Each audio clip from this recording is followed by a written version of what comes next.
नवरात्रीचे 9 रूप हे प्रत्येक बाईमध्ये बघायला भेटतात असं मला वाटतं. घटस्थापनेच्या 8 दिवस अगोदर मला एवढं टेन्शन आलेलं ना. तसं तर माझं हे 4थं वर्ष आहे घटस्थापनेचं.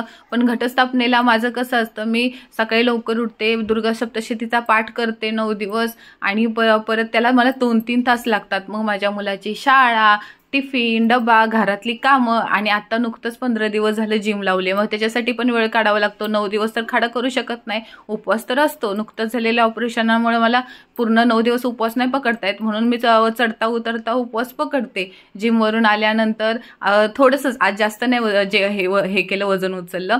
आल्यानंतर भाजी भाकरीचा नैवेद्य केला, भेंडीची भाजी छानपैकी केली, देवाला दाखवला. आणि मला वेळच नव्हता भेटला आज दिवसभर. म्हटलं काही पण करून मला सप्तशृंगीच्या दर्शनाला जायचं आहे. म्हणजे आमच्या कापरबावडीला मंदिर आहे ना.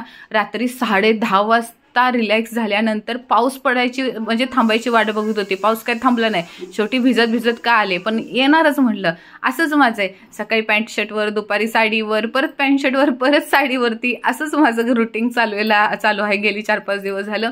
आईचं दर्शन घेतल्यानंतर एवढं शांत वाटलं ना. मला काय माहित काय ही सप्तशृंगीची मूर्ती ना खूप मला हे आवडते. तिच्याकडं तिचा हसरा चेहरा बघितल्यानंतर आहे ना मी सगळं विसरून जाते. मी वेळात वेळ काढून येते. परत आशापुरा पण मंदिर तिथे आहे.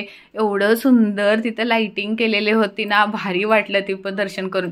तिथं थोडीशी गर्दी होती. 5-10 मिनिटातच आमचा नंबर आला. पण आहे ना 9 दिवस आपली पण थोडंसं एक वेगळा अवतार आपल्याला स्वतःसाठी बघायला भेटतो. आपण पण काहीतरी करू शकतो. मला वाटलेलं जमणार नाही, पण मला जमलं. आणि माझ्या आता रोजचे पाठ चालू पण आहे. आशापुराईचं दर्शन घेतलं आणि तिथून मला ब्राह्मणांनी ना कमळाचं फूल दिलं. चल, असं वाटलं की माझी जी पूजा आहे ना ती आईपर्यंत पोहोच.